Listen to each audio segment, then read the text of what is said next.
अस्सलाम वालेकुम नाज़रीन, मैं हूं आपका मेज़बान फ़याज़ वलाना और आपका शुक्रिया आपने वक्त निकाला फ़याज़ वलाना ऑफिशियल यूट्यूब चैनल के लिए। नाज़रीन, मेरे साथ आज एक बार फिर शरीके गुफ्तगू हैं पाकिस्तान के नामवर सहाफ़ी, अमेरिका होते हैं, आफाक फ़ारूकी साहब। इनका अपना यूट्यूब चैनल है पाकिस्तान पोस्ट डिजिटल। मैं आपसे दरख्वास्त करूँगा कि आपने अगर अभी तक इन्हें सब्सक्राइब नहीं किया तो प्लीज़ सब्सक्राइब कर लें। अस्सलाम वालेकुम आफाक भाई। शाम क्या रहे आपके? बिल्कुल ठीक, आपका बहुत शुक्रिया।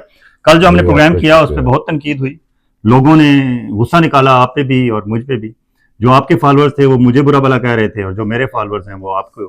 तो ये मैं खुद बहुत हैरान हूँ, ये फॉलोअर्स भी अकीदतें रखते हैं, बिल्कुल तो ऐसी इससे है। नफरत करनी है अच्छा और नहीं, इससे मोहब्बत करनी है। हालांकि मैं अपने लोगों को ये समझाता रहता हूँ कि हमें एक जगह स्टक होकर नहीं रह जाना चाहिए, That's true. मुख्तलिफ आरा सामने आनी चाहिए। आफाक भाई भी पाकिस्तानी है, मैं भी पाकिस्तानी हूँ। Ultimately we are working for Pakistani nationals. और जो जर्नलिज्म मैंने पढ़ी है, according to that elements of journalism में the most important element is a journalist must remain loyal to its citizens. एक जर्नलिस्ट को अपने सिटीजन्स के साथ लॉयल रहना चाहिए। पाकिस्तानी सिटीजन के साथ ये भी लॉयल हैं, पाकिस्तानी सिटीजन के साथ मैं भी लॉयल हूं, क्योंकि हम दोनों की जेब में पाकिस्तान का कौमी शनाख्ती कार्ड है। अब उसमें हमारी मुख्तलिफ आरा हो सकती हैं, लेकिन basically we are towards Pakistan की साइड में, हम किसी और तरफ नहीं है। ताज़ा तरीन जंग की जो सूरत हाल है, आप उसके बारे में क्या कहते हैं कि आज पाकिस्तान ने बहुत रिस्ट्रेंट का मुजाहरा किया। 3 दिन तक पाकिस्तान सब्र से देखता रहा कि इंडिया मुसलसल हम पे हमला कर रहा था, अटैक कर रहा था, ड्रोन्स भेज रहा था। आप कराची, गोटकी, सक्कर, हैदराबाद, गुजरात, गुजरांवाला, शेखुपुरा, चकवाल, अटक, टांक तक कोई शहर नहीं छोड़ा जहां उन्होंने अपने ड्रोन ना भेजे हों और अपने मिसाइल ना भेजे हों। आज तीसरे दिन अगर पाकिस्तान ने जवाबी वार शुरू किया है तो उसको आप कैसे देखते हैं? देखिए, मैंने कल भी कहा था, परसों भी कहा था, और सबको मालूम है कि जंग में सबसे पहले जो पहला कत्ल होता है वो सच का होता है। बिल्कुल सही। ये मैं पाकिस्तानी हूँ, मुझे प्राउडली हम पाकिस्तानी, और मेरी आखिरी सांस तक उसके साथ है। मगर जर्नलिज्म, जैसे आपने बताया कि एक सच वो है जो आप बोल रहे हैं, क्योंकि आप इधर से जिंदगी को देख रहे हैं, बिल्कुल सही। मैं इधर से देख रहा हूँ, तो सच में कहीं फर्क आ गया है। बिल्कुल सही। जब मैं इंडियन मीडिया देख रहा हूँ तो पाकिस्तान भी 2 दिन से वहां ड्रोन मार रहा है। बिल्कुल सही। हम आपने अभी तक किसी पाकिस्तानी टेलीविजन पे ये सुना कि पाकिस्तान ने भी वहां ड्रोन मारे हैं 2 दिन से? आज हमारे शुरू हुए हैं, जब नहीं, DGISPR ने अनाउंस किया नहीं, ये तो हम कह कि रहे हैं ना, नो वी विल ये रिटेलिएट। तो DGISPR ने कहा ना। ठीक है। हम मगर इंडियन टेलीविजन तो कल से दिखा रहा है कि मुसलसल हमारे यहाँ ड्रोन आ रहे हैं और इंटरसेप्ट भी हुए हैं, हुए नहीं हुए। और क्या इंडियन टेलीविजन ने अभी एक बार भी बताया कि हम 3 दिन से वहां मार रहे हैं? नहीं बताया ना। तो सबसे बड़ा कत्ल तो ये है, और इसमें अवाम जो है हमेशा मजहबी के एंगल से देखें, सियासी एंगल से देखें, ये अकीदतों के ही मारे हुआ करते हैं, और ये एक ही तरफ स्टैंड लेके खड़े होते हैं कि जहां हम हैं बस वही सच है। मेरे ख्याल में दुनिया को इससे बाहर निकलना होगा अगर इस दुनिया में हम लाना है खुशहाली, तरक्की, तालीम, सेहत, कि अपने हुक्मरानों के बारे में भी गुफ्तगू करनी चाहिए। ये जरूरी नहीं है कि जंग हो रही है तो मैं आंखें बंद करके सच्चाई से मुंह मोड़ लूं, क्योंकि मैं इस पे यकीन रखता हूं कि जब जंग हो, अगर दुश्मन सच्चा भी है तो मैं दुश्मन के कैंप के साथ नहीं लड़ूंगा जाके, कि गद्दार की कोई औकात नहीं होती, वो दोनों तरफ गद्दार ही कहलाता है। कहीं दरमियान में खड़े होकर भी सच बोला जा सकता है। बाखुदा मैं आज बहुत उदास हूँ, बहुत उदास हूँ। मैं इसको बहुत एस्केलेट होता हुआ देख रहा हूँ, और मैं कल तक, आपको पता है, मैं कह रहा था जंग नहीं होगी। आज कुछ लोग तंज भी कर रहे थे, टीवी पे बातें कर रहे थे कि जी, कुछ लोग कह रहे थे कि सऊदी फॉरेन मिनिस्टर आ गया है तो रुक जाएगी, अमेरिका ने ये कह दिया, मैं उनमें शामिल था। और मुझे लगता था कि दुनिया दो न्यूक्लियर पावर के दरमियान एस्केलेशन बर्दाश्त नहीं कर पाएगी। तो क्यों पता नहीं आज मुझे खौफ आया, डर लगा कि कोई मिली भगत सी लगती है ना। इंडिया इतनी जुर्रत बहादुरी के साथ एक इंटरनेशनल पावर बनने का ख्वाब देखने वाले, वो तो बहुत समझदार लोग होते हैं ना, कि उन्हें अपनी इकॉनमी की फिक्र होती है, अपने इंफ्रास्ट्रक्चर की फिक्र होती है।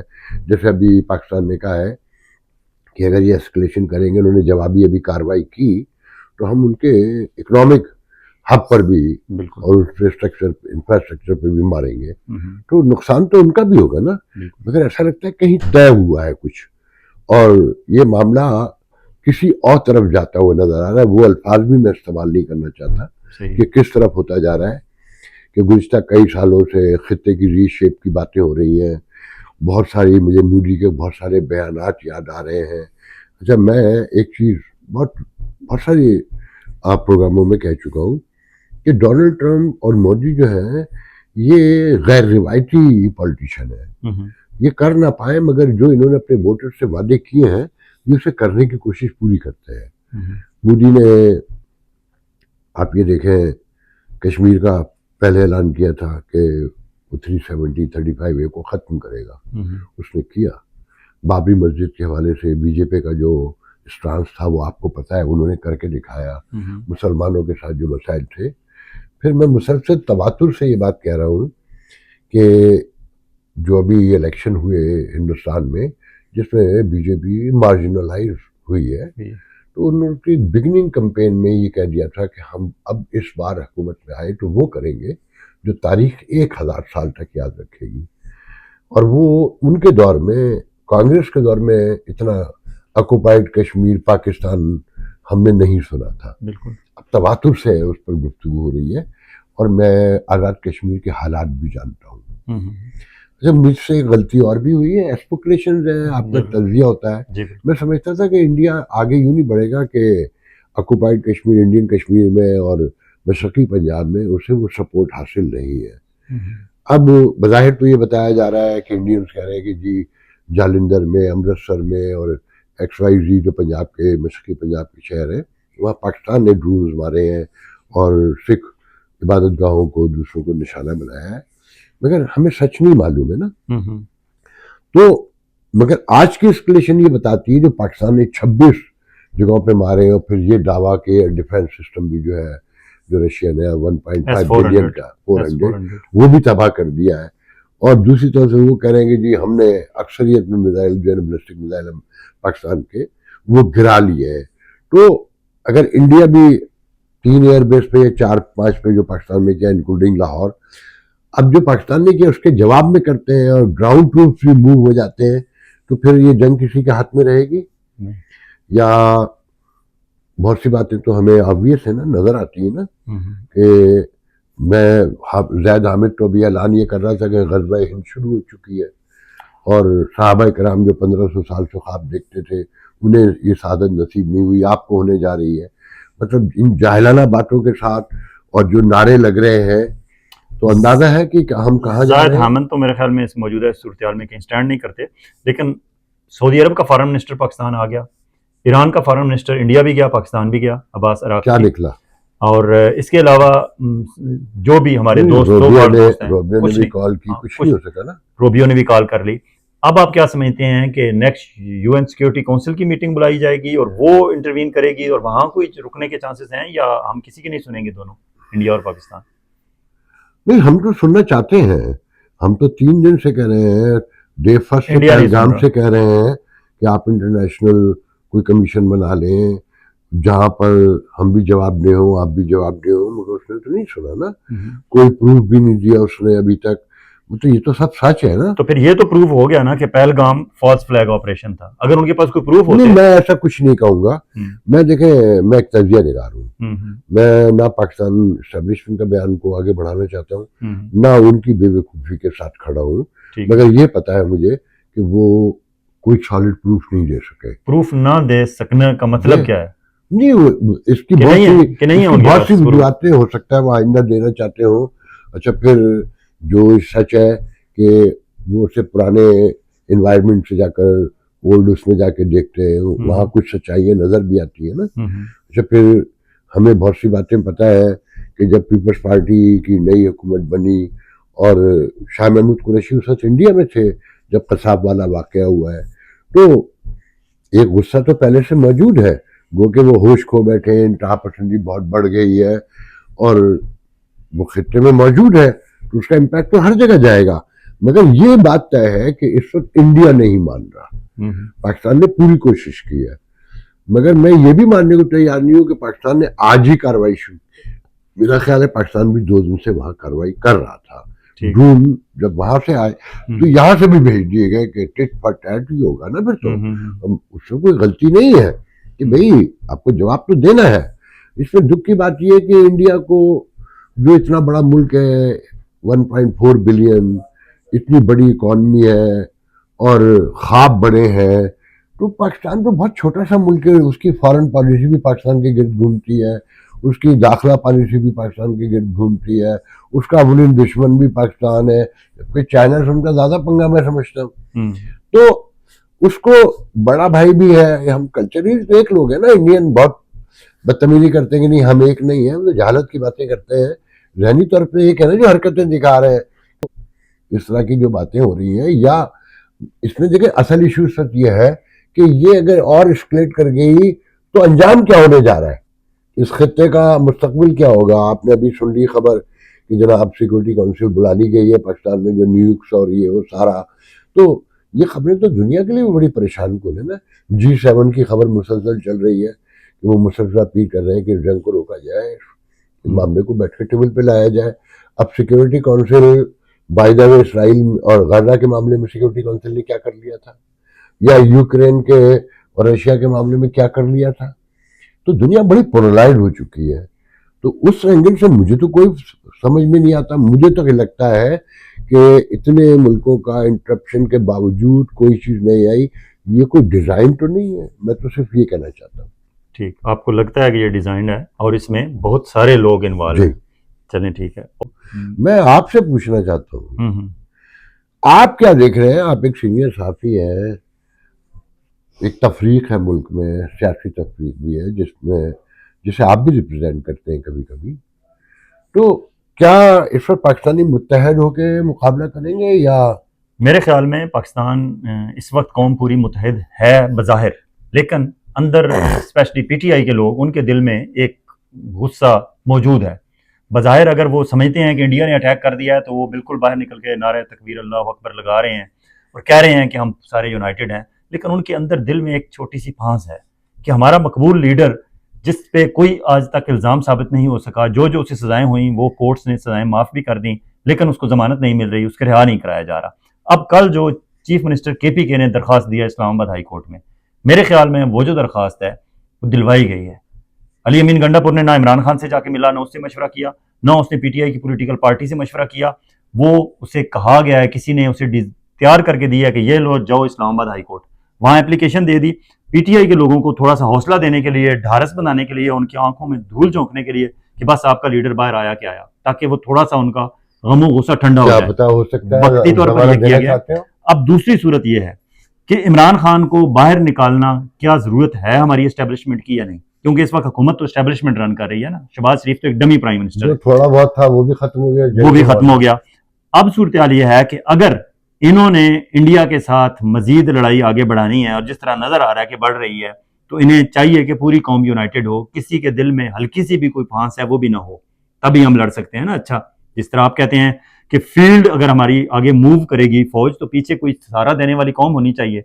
उस सूरत में भी इन्हें इमरान खान बाहर चाहिए, ताकि इमरान खान बाहर निकल के एक स्पीच करेगा, मेरे पाकिस्तानियों हम फौज के साथ हैं, ये है वो, तो लोगों के अंदर वो थोड़ा सा एक जो गमो गुस्सा PTI के अंदर लोगों में मौजूद है। और ये माने आपके PTI इस वक्त अक्सरियत में है, पब्लिक में 70, 75, 80% लोग इमरान खान के साथ हैं और इमरान खान को हक सच पे समझते हैं। अगर इमरान खान कहेगा कि हाँ हम फौज के पीछे पूरी कौम खड़ी है, बाहर निकल कर कहेगा, तो उसका भी फायदा एस्टेब्लिशमेंट को होगा।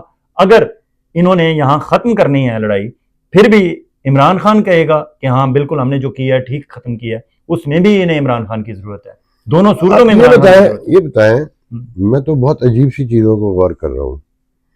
ये जंग एक दो और हमलों के बाद खत्म हो जाती है, रुक जाती है, तो एस्टेब्लिशमेंट तो विनिंग पोजीशन में आ जाएगी ना। एस्टेब्लिशमेंट विनिंग पोजीशन में बज़ाहिर होगी, लेकिन इस दौरान कितनी इनकी आपस में अंदर बर्तन खटक चुके होंगे। फॉर एग्जांपल आप देखें, नेशनल सिक्योरिटी एडवाइजर कोई पूरे पाकिस्तान में और बंदा नहीं मिला इन्हें इस काबिल कि उसे वो नेशनल सिक्योरिटी एडवाइजर लगा दें। बरादरान पे अदम एतमाद की बात है। उन्होंने अपना DGISI, और अब इसका मतलब है कि DGISI एक इंतहाई बिजी आदमी होता है, एक बहुत बड़ी ऑर्गेनाइजेशन को लेके चल रहा है और माइंड होता है किसी भी एस्टेब्लिशमेंट का। अच्छा, उसमें भी वो DGISI का भी का रोल अदा कर रहा है, मैं साथ बता दूं, NSA भी हो गया। उसमें बता दूं, जब अमेरिका से रिक्वेस्ट की गई हम्म, कि ये मसला सॉल्व किया जाए, तो व्हाइट हाउस ने ये एडवाइस किया कि आप लोग सिक्योरिटी एडवाइजर के थ्रू बात करें, तो इसलिए इमरजेंसी में वो बनाना पड़ा। जी। इमरजेंसी में बंदा कोई नहीं मिला इन्हें, फिर नहीं भी मिला, नहीं बंदे तो होंगे, मगर ये सिविलियन साइड पे हुकूमत की जाने side नहीं पे देना चाहते थे। जाने नहीं देना चाहते थे। ट्रस्ट जो एक लैक ऑफ ट्रस्ट है, डेफिसिट जो है वो है जो नजर आता है। और इसमें जो सबसे अभी तक हैरानकुन बात है, जिस तरह अभी 4-6 दिन पहले तक तो मैं नहीं था इतना तो उसको अहमियत देता था कि मरियम और मियां साहब मुकम्मल खामोश है, कोई एक लफ्ज बोलने को तैयार नहीं है। ये क्या है? अच्छा, ये मुस्लिम लीग नून वालों ने एक और वहाँ कॉन्स्पिरेसी थ्योरी लॉन्च की हुई है पाकिस्तान में। वो कहते हैं जी मियां नवाज शरीफ साहब को ऑफिशियली कहा गया है कि आपने बोलना नहीं है, क्योंकि ये चाहते हैं कि अगर किसी मौके पे हमें नरेंद्र मोदी के साथ सुलह करनी है ये बात तो मैं मियां साहब कॉल करेंगे और नरेंद्र मोदी के साथ उनके, क्योंकि जिस तरह का लबो लहजा बेजा हो जाएगी कि जी मियां साहब ने मसला हल करा दिया, कि मियां साहब ने मसला हल करा दिया, मियां साहब खामोश हैं। हालांकि पाकिस्तानी कौम ये बिल्कुल नहीं चाहती, पाकिस्तानी कौम जज्बाती कौम है और होना भी चाहिए। ये उल्टा हम गले साउथ एशियन पड़ेगा, सारे ही ऐसे हैं, उल्टा गले पड़ेगा अगर ऐसा हुआ। हाँ, तो मियां साहब को पहले दिन से बोलना चाहिए था, ऐसे ही बोलना चाहिए था जिस तरह पाकिस्तान की किसी भी बड़ी पॉलिटिकल पार्टी के लीडर को बोलना चाहिए। और मियां साहब तो हैं भी मुस्लिम लीग नवाज के तामर्ग सदर हैं, तामर्ग कायद हैं, तामर्ग रहबर हैं, तामर्ग रहबर और रहनुमा है। उन्हें तो ज्यादा खुल के बोलना चाहिए। मैं पहले इतना ज़हनी तौर पे इसको इम्पोर्टेंस नहीं दे रहा था, मगर जब बिलावल ने परसों इंटरव्यू दिया अमेरिका में किसी नेशनल टेलीविजन को, उसने कहा कि ये तनाज़ा बढ़ने से पहले दुनिया को इस पर इंटरप्ट करना चाहिए और इसे रुकवाना चाहिए और ये परेशान कुन सूरत हाल है। उनके चेहरे पे मुझे परेशानी भी नजर आई। तो अच्छा, मैं पीपल्स पार्टी को पॉलिटिकली एक शदीद इख्तलाफ है मेरा उनके वर्किंग के हवाले से, उनके तासुबात के हवाले से, मगर मैं उन्हें बहुत मेच्योर पॉलिटिशियन और पॉलिटिकल पार्टी समझता हूँ। तो वो परेशान है ना, तो जो मेरे खदशात हैं वो और ज़्यादा उभर कर सामने आते हैं। तो देखिए, इसका मतलब है जब अमेरिका ने कहा कि सिक्योरिटी एडवाइजर मिलकर बात करें, इसका मतलब है वो फेल हो गया मामला ना। बिल्कुल एस्केलेट तो नहीं होना चाहिए था, ड्रोन नहीं आने चाहिए थे, पाकिस्तान को मिसाइल्स नहीं छोड़ने चाहिए थे, तो टॉक तो कहीं हो ही नहीं रही। अब इसका मतलब है बिल्कुल। और इस मौके पर अगर कौमों में तफरीक भी हुई, मिसाल के तौर पे आपने ये देखा होगा कि अमन वली ने पहले दिन ही कह दिया कि हम बहुत लड़ लिए, अब हमने नहीं लड़ना है, हम साथ खड़े होंगे, अब पंजाबी लड़े। बिल्कुल, ठीक है ना। और वीडियोस भी आ गए, कराची वाले पहले से वो है, बलूचिस्तान की सिचुएशन हमारे सामने है। तो इस लड़ाई को कैसे देखते हैं फिर? अच्छा, आज़ाद कश्मीर में जो मुजाहरे हुए पिछले 1-1.5 साल में, उसमें आज़ादी के नारे लग चुके हैं, तो ये कहाँ जा रहा है मामला? आपके खदशात अपनी जगह बिल्कुल दुरुस्त हैं कि मामला फिर पंजाब पे आ रहा है और सारा बैटल फील्ड भी हमने पंजाब को ही बनाया हुआ है। इस वक्त पॉलिटिकली भी आप देखें तो यहाँ भी मेन लड़ाई हमारी पंजाब में हो रही है। KPK तो डिसाइडेड है, वो एक साइड पे हैं, सिंध वाले डिसाइडेड हैं, वो पीपल्स पार्टी की पॉकेट में है, बलूचिस्तान किसी की पॉकेट में भी नहीं है। जो समझते हैं एस्टेब्लिशमेंट वाले के हमारे हाथ में, उनके हाथ में भी नहीं, वो तो बिल्कुल ही एक ऐसा हमारा उज़्वे मुअत्तल हमने बना के रख छोड़ा है। उन्हें ना हम कौमी धारे में लेके आते हैं, ना कोई इंपॉर्टेंट डिसीजन उनसे पूछ के करते हैं, उनके ऊपर हम मुसल्लत करते हैं। हमने सरफराज बुगटी इंटीरियर मिनिस्टर बनाया, उसे अचानक कहा दरमियान में जब केयर टेकर गवर्नमेंट थी कि चलो उठो यहाँ से, रिजाइन करो, वहाँ जाओ इलेक्शन लड़ो, और पीपल्स पार्टी को कहा ये आपका चीफ मिनिस्टर होगा, और वहाँ चीफ मिनिस्टर उसे बना दिया। आज भी उसे नहीं पता कि मैं किसका चीफ मिनिस्टर हूँ, जरदारी साहब को नहीं पता कि ये वाकई मेरा चीफ मिनिस्टर है या नहीं है, क्योंकि कोई पता नहीं आज वो है, कल अचानक वो रिजाइन कर दे पीपल्स पार्टी से और फिर कहीं और चला जाए। तो इसलिए हमने 3 सूबों को तो बिल्कुल अलग थलग कर दिया। एक पंजाब रह गया है, बड़ा सूबा है, पॉपुलेशन के हिसाब से भी फौज में भी उसकी ज़्यादा पार्टिसिपेशन है, ज़ाहिर है ज़्यादा लोग होंगे तो ज़्यादा आबादी होगी तो ज़्यादा लोग फौज में जाएंगे, ज़्यादा ब्यूरोक्रेसी में जाएंगे, ज़्यादा बाकी अहम पोस्टों पे जाएंगे, मिनिस्टर भी ज़्यादा होंगे, MNAs भी 141-142 हैं, सेनेटर में कितने ज़्यादा होंगे? हाँ, अगर आपकी आबादी 51% है या 52 तो 54 तक होंगे, 55 होंगे, बिल्कुल, मगर 80% तो नहीं होंगे ना। नहीं, इख्तियार इक़्तिदार फिर ये है कि आप अगर कहते हैं ना कि फौज में 70 या 80% आपके मुताबिक है, मुझे एग्जैक्ट फिगर नहीं पता, लेकिन चलें आप अगर ये कहते हैं कि फौज में ज़्यादा आ गए, कौमी असेंबली में तो अपने रेशियो से आएंगे आबादी के हिसाब और से, जो कौमी इदारों में, सेनेट में 2020 के हिसाब से आएंगे, स्टेट के इंफ्रास्ट्रक्चर हाँ में, इंफ्रास्ट्रक्चर में जो आते हैं वहां अगर कोई ज्यादती हो रही है सिंधियों के साथ, बलोचियों के साथ और केपीके के लोगों के साथ, सीएसएस करते हुए, पीसीएस करते हुए या दूसरे जुडिशरी ये के मौका नहीं है हम उस जुडिशरी तरफ के, जाएं, लेकिन मगर ये इख्तलाफात मौजूद है बिल्कुल बड़े बिल्कुल पैमाने पर। बिल्कुल मौजूद है, ये नहीं होने चाहिए, इन्हें आप एड्रेस समझते हैं कि अगर इन्हें एड्रेस करना चाहिए। आप इसको कैसे देखते हैं कि अगर जंग बड़ी हो जाती है तो क्या केपीके के लोग, क्या सिंधी और बलोची, उसमें पश्तून भी आते हैं, आपको लगता है कि ये हौसले के लिए बाहर निकलेंगे? और जहां तक हौसले की बात है ना, आप देखें अभी इन्होंने इन्नल्लाह युहिब्बुल्लज़ीना युक़ातिलूना फ़ी सबीलिही कअन्नहुम बुनियानुम मरसूस, इन्होंने नाम जो ऑपरेशन बुनियान मरसूस रखा है कुरान मजीद की एक आयत से लेकर रखा है कि जब आपके सामने दुश्मन आ जाए तो फिर सीसा पलाई हुई दीवार बन के पूरी कौम एक दीवार, एक काहिनी दीवार बनकर, तो वो कह रहे हैं ना, ये एक मेन उन्होंने जो लिया है ना, उसी से बयानिया बनता है ना, आप लाइन कौन सी लेके चल रहे हैं। नहीं, इस बयानियों को सब फॉलो हाँ, करेंगे, नजर आता है आपको, करेंगे। मैं समझता हूँ लोग बयानिए को आज कल परसों फौरी तौर पर लोग जुड़ जाते हैं, लोग जुड़ते हैं, नहीं समझता। मैं समझता हूँ लोग इस वक्त हैं इस बयानिए के साथ। हाँ, अगर आगे चल के ये लंबी हुई जंग और इस दौरान ये बातें होना शुरू हो गई कि कितने सिंधी मारे गए और कितने पंजाबी मारे गए और कितने बलोची मारे गए और कितने केपीके के मारे गए, पठान मारे गए, फिर लड़ाइयां, फिर वो डिफरेंसेस भी सामने आना शुरू हो जाएंगे। जब एक दफा घर पे हमला होता है ना तो एक दफा तो सारे घर वाले उठ के निकलते हैं। सारे घर वाले घर की तरह नहीं रह रहे हैं ना। अच्छा, जो सबसे बड़ा इशू है, जो खौफनाक बात है, ये 71 में नहीं था, इवन कारगिल के मौके पे नहीं था, सियाचिन के मौके पे भी नहीं था, पब्लिक हो गई थी ना बातें।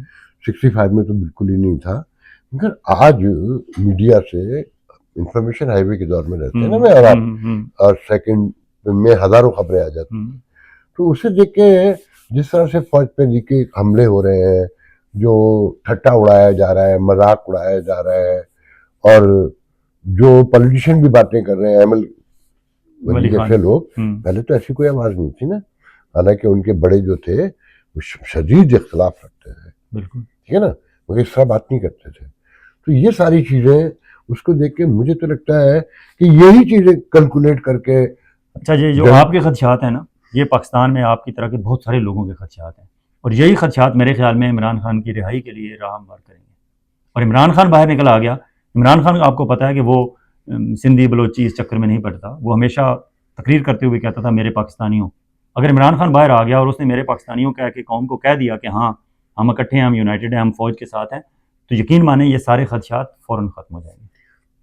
आप समझते हैं कि सिंध में इमरान खान को लोग फॉलो करते हैं? सिंध में इमरान खान को लोग अच्छे खासे फॉलो करते हैं। आपने अपने पिछला जो ज़िमनी इलेक्शन हुआ है, यूसुफ तालपुर की डेथ पे जो हुआ है, वो बड़ी मुश्किल से पीपल्स पार्टी को मैनेज करना पड़ा है, इतनी आसानी से पीपल्स पार्टी नहीं जीती। इसके साथ ही इजाज़त चाहेंगे, लंबा हो रहा है। बहुत शुक्रिया। बहुत शुक्रिया।